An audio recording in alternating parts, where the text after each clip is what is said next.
बाल मंदिर के इस YouTube चैनल पर आपका हार्दिक स्वागत है। लास्ट लेक्चर के अंदर हमने पढ़ा था आयनिक त्रिज्या के बारे में कि भाई आयनिक त्रिज्या क्या होती है, उसको किस प्रकार से प्रदर्शित करते हैं।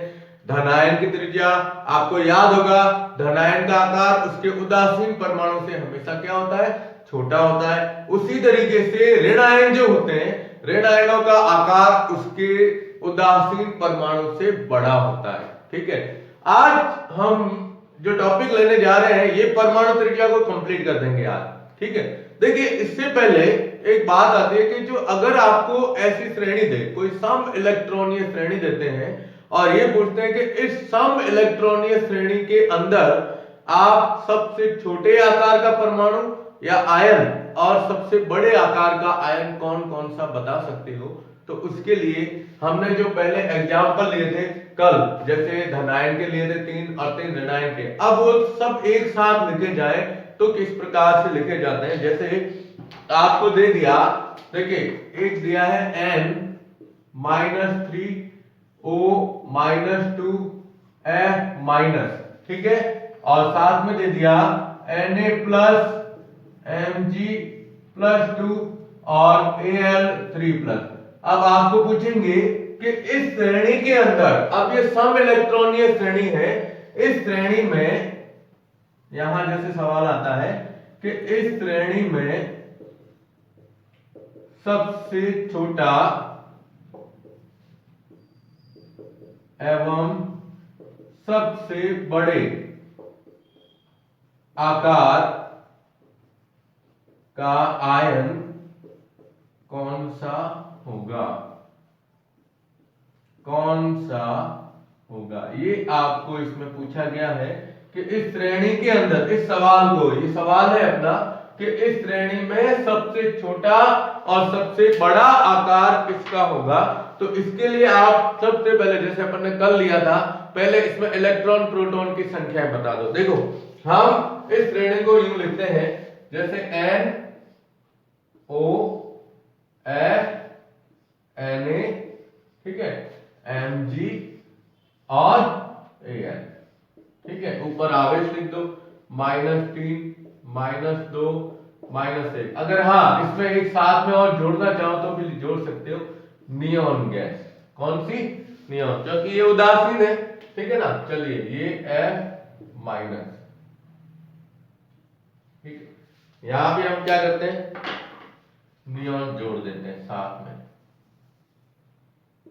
Na plus Mg +2 Al +3। अब इन सबके अंदर आप क्या करो, इलेक्ट्रॉन और प्रोटॉन की संख्याएं अलग अलग बताइए। ठीक है, ये देखिए आप सबसे पहले इलेक्ट्रॉन और फिर आगे बताते हैं प्रोटॉन।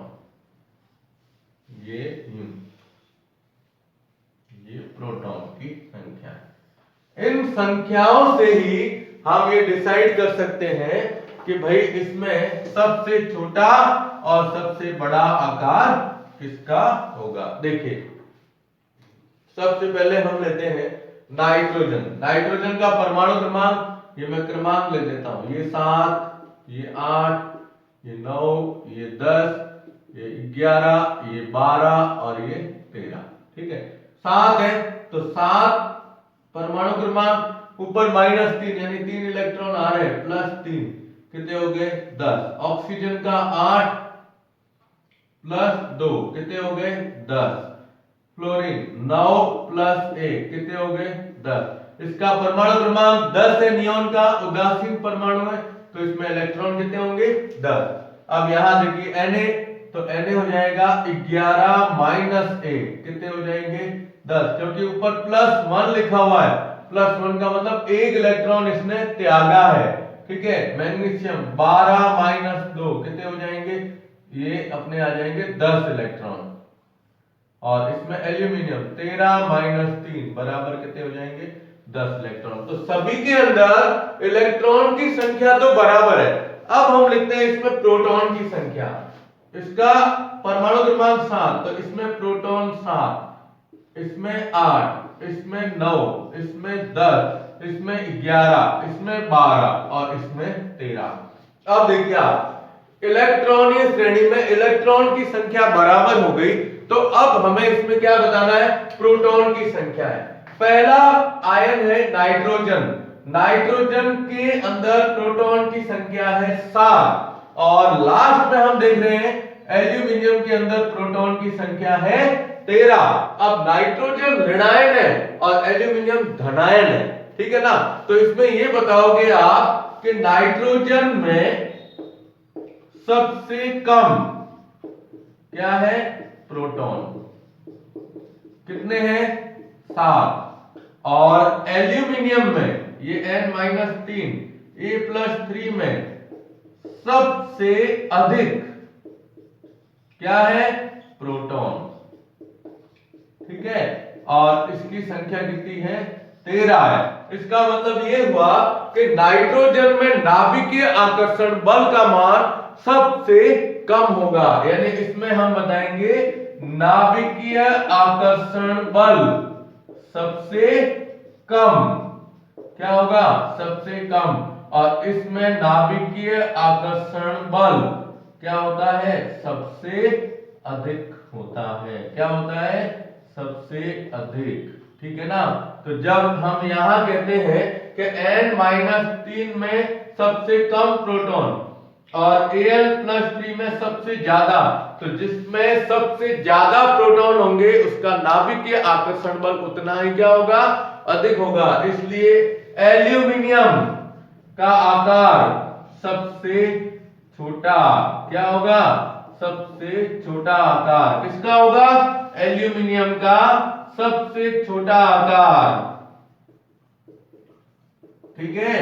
और नाइट्रोजन -3 का इसका आकार क्या होगा, सबसे बड़ा, क्या होगा, सबसे बड़ा आकार होगा। इसका कारण है कि इसके अंदर हम क्या कह रहे हैं, देखो इलेक्ट्रॉन 10 और प्रोटॉन की संख्या 7 ही है, केवल 7 प्रोटॉन है इसमें, और इसमें कितने आ रहे हैं, 13 आ रहे हैं। तो ये सवाल आपको याद रखना है कि सम इलेक्ट्रॉनीय श्रेणी में सबसे बड़ा और सबसे छोटा। तो देखो यहाँ सवाल है, तो इसमें सबसे छोटा आकार किसका होगा, Al+3 का, और सबसे बड़ा आकार किसका होगा, N-3 का होता है। तो ये आपको इसमें श्रेणी याद रखनी है, ठीक है। इसका स्क्रीनशॉट ले लो, ओके। और अब हम लेते हैं परमाणु त्रिज्या के अंदर, परमाणु त्रिज्या जो है इसमें पूछा जाएगा आवर्तता क्या होती है, आवर्तता को किस प्रकार से दर्शाते हैं। चलिए देखिए, तो आवर्तता के अंदर एक ही लाइन ध्यान रखनी है आपको, वर्ग में और आवर्त में किस प्रकार से परमाणु त्रिज्या प्रभावित होती है, ठीक है ना। अब देखिए आप, अभी अपन ने इतने सारे इसको प्रभावित करने वाले कारक भी पढ़े, सब चीजें पढ़ी है, तो यहां हम इसका ये भी कारक बता सकते हैं। देखिए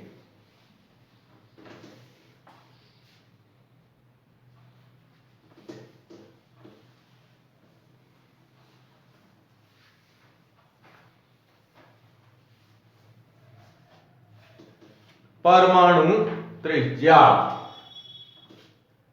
परमाणु त्रिज्या में आवर्तता, ठीक है। सबसे पहले बात करते हैं अपन वर्ग में।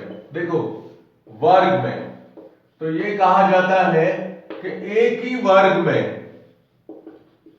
ऊपर से नीचे जाने पर, ऊपर से नीचे जाने पर परमाणु के कोष में क्या होती है, वृद्धि, कोष में वृद्धि होने से आकार, आकार क्या होता है, आकार बढ़ता है। तो त्रिज्या भी क्या होगी, त्रिज्या बढ़ेगी, त्रिज्या बढ़ेगी। अब कैसे बढ़ती है, देखो आप, जैसे हम ये वर्ग लेते हैं, तो पहला वर्ग है, इसमें लिथियम, सोडियम, पोटेशियम, रुबिडियम और सीजियम, ये 3, 11, 19, ठीक है, और ये हो जाएगा 37, और इधर आ जाएंगे अपने 54 और 55, ठीक है। ये इनका परमाणु क्रमांक है। अब सबसे पहले अपन लिथियम की बात करते हैं। तो लिथियम का परमाणु क्रमांक 3 है। तो पहली कक्षा में कितने 2 और दूसरी कक्षा में कितने होते हैं 1 इलेक्ट्रॉन होता है। तो इसमें कोष कितने हुए, लिथियम में कोष की संख्या कितनी आई 2। ठीक है। अब सोडियम देखो, तो सोडियम परमाणु क्रमांक 11। तो K के अंदर 2, L के अंदर 8 और M के अंदर कितना है 1। अब देखो आप इसमें 3 कोष हो गए, यानी ऊपर से नीचे जाते हैं तो कोष की संख्या बढ़ती है। अब इसके अंदर कोष की संख्या कितनी हो गई 3 हो गई। कितने हो गए कोष 3। तो जब कोष की संख्या देखो, ये प्रोटॉन न्यूट्रॉन, ये 1 K, फिर ये L, फिर ये M, जैसे जैसे जाएंगे कोष की संख्या में वृद्धि होती जाएगी। तो बाह्यतम कोष से नाभिक के बीच की दूरी बढ़ने से परमाणु त्रिज्या का मान बढ़ता है। ठीक है। तो ये थोड़ा सा आप इसको ध्यान रखिएगा कि एक ही वर्ग में ऊपर से नीचे जाते हैं तो परमाणु क्या होगा, कोष में वृद्धि होगी, नाभिक के आकर्षण बल कम होगा तो परमाणु त्रिज्या बढ़ती जाती है। ठीक है। इसका स्क्रीनशॉट ले लो। ओके। और दूसरा आता है आवर्त। अब देखिए आवर्त को कैसे दर्शाएंगे। आवर्त में हम जाते हैं बाएं से दाएं। क्या कहां जाते हैं, बाएं से दाएं जाते हैं। देखिए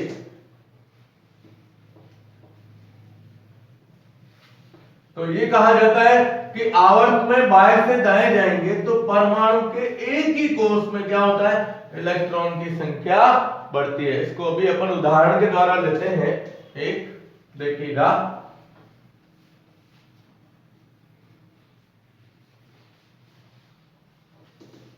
देखो दूसरा है आवर्त। तो ये कहते हैं कि आवर्त में बाएं से दाएं जाने पर, बाएं से दाएं जाने पर परमाणु क्रमांक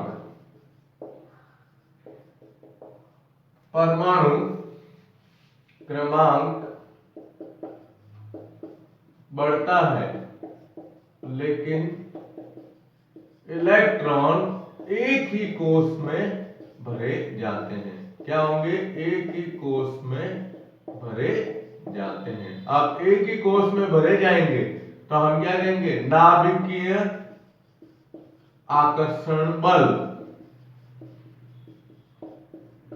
क्या होगा, बढ़ता है। नाभिकीय आकर्षण बल का मान बढ़ेगा और जब नाभिकीय आकर्षण बल का मान बढ़ेगा तो परमाणु त्रिज्या क्या होती है, परमाणु त्रिज्या कम होती है। कैसे होती है, तो चलिए आप देखो, जैसे आवर्त हम बात करते हैं, lithium, beryllium, boron, carbon, nitrogen, oxygen, fluorine और नियॉन, ये एक आवर्त है यूं। ठीक है। अब इस आवर्त में हम क्या कर रहे हैं, बाएं से दाएं जा रहे हैं यूं, है ना। अब देखो आप, लिथियम का परमाणु क्रमांक 3, बेरिलियम 4, ये 5, ये 6, ये 7, ये 8, ये 9 और ये 10। अब देखिए आप, इसके अंदर मैं आपको यूं ही बता देता हूं, इसमें फिर परमाणु के बारे में बात करेंगे। देखो K, इसमें कक्षा कौन सी, K के अंदर कितने इलेक्ट्रॉन 2 और L में कितना हो जाएगा 1, 2 और 1 3। अब देखो कोष कितने 2, अब 4 परमाणु क्रमांक, तो K में 2, L में 2, 4 हो गए। फिर 5, K में 2, L में 3, ये 5 हो गए। फिर K में 2, L में 4, इसमें K में 2, L में 5, फिर K में 2 और L में 6, K में 2, L में 7 और K में 2 और L में कितने हुए 8। यानी हम देख रहे हैं कि इसके अंदर कोष नहीं बढ़ रहा है। कोष कौन सा है, L। देखो जैसे ये प्रोटॉन और ये न्यूट्रॉन, ये पहली कोष कौन सी है, K। ठीक है, 2 इलेक्ट्रॉन है। अब दूसरी में देखो आप, जब हम लिथियम की बात करेंगे तो 1 इलेक्ट्रॉन आएगा। ठीक है। बेरिलियम की बात करेंगे तो 1 और 1 कितने आए, 2 इलेक्ट्रॉन आए। बोरॉन की बात करते हैं तो 2 तो ये हो गए, ये तीसरा इलेक्ट्रॉन आ गया। फिर कार्बन में ये 4, फिर नाइट्रोजन में ये 5, फिर ऑक्सीजन में ये 6, और फ्लोरीन में तो ये 7, और नियॉन के अंदर कितने हो जाएंगे 8। तो देखो आप एक ही कोष के अंदर इलेक्ट्रॉन भरे जा रहे हैं, बाएं से दाएं जाते हैं, तो एक तो कोष एक ही है, और जैसे जैसे परमाणु क्रमांक बढ़ेगा तो परमाणु क्रमांक के बढ़ने से नाभिक के अंदर क्या होता है, यहां भी आपको बता देता हूं कि प्रोटॉन की संख्या बढ़ती जाती है, प्रोटॉन की संख्या बढ़ती है। अब जब प्रोटॉन की संख्या, हालांकि उसमें भी बढ़ रही थी, वर्ग में ऊपर से नीचे जा रहे परमाणु क्रमांक से, लेकिन उसमें कोष बढ़ रहा था, इसमें एक ही कोष में इलेक्ट्रॉन भरे जा रहे, और दूसरा नाभिक के अंदर प्रोटॉन की संख्या बहुत ज्यादा होने के कारण हम ये कहेंगे कि प्रभावी नाभिकीय आकर्षण बल, कौन सा, प्रभावी नाभिकीय आकर्षण बल इतना बढ़ता है कि बाएं से दाएं जाएंगे, आवर्त में कहा जाते हैं बाएं से दाएं जाएंगे तो परमाणु का आकार क्या होता है, कम होता जाता है। ये हमें ध्यान रखना है। तो वर्ग में ऊपर से नीचे जाओगे, कोष में वृद्धि होगी, नाभिकीय आकर्षण बल घटेगा तो आकार में क्या होती है, वृद्धि होती है। और जब बाएं से दाएं जाते हैं तो देख लो आप इस तरीके से उदाहरण से कि इसमें एक ही कोष में इलेक्ट्रॉन की संख्या बढ़ रही है और नाभिक के अंदर प्रोटॉन की संख्या भी बढ़ती जाती है, इसलिए हम ये कह सकते हैं कि नाभिकीय आकर्षण बल बढ़ेगा तो आकार में क्या होती है, कमी होती है। यही चीज हम कहते हैं आवर्तिता। आवर्तिता का मतलब आवर्त सारणी में क्या प्रभाव इसका पड़ता है। ठीक है, तो इसका स्क्रीनशॉट ले लो। ओके, तो आज हमने ये 2 पॉइंट तो ले लिए। अब इसके बाद आएगा नेक्स्ट पॉइंट है, वो है आयनन एंथैल्पी या आयनन विभव। क्या होता है देखो, इसके बारे में थोड़ी सी जानकारी दे देता हूं कि आयनन एंथैल्पी, आयनन विभव या आयनन ऊर्जा, कोई भी उदासीन परमाणु जो होता है, जैसे अभी अपन ने बात की थी, तो उदासीन परमाणु के बाह्यतम कोष से जब हम इलेक्ट्रॉन को बाहर निकालते हैं तो इलेक्ट्रॉन को बाहर निकालने के लिए जो ऊर्जा खर्च करनी पड़ती है उस ऊर्जा को ही हम आयनन एंथैल्पी कहते हैं। क्या कहेंगे, वापस सुन लो।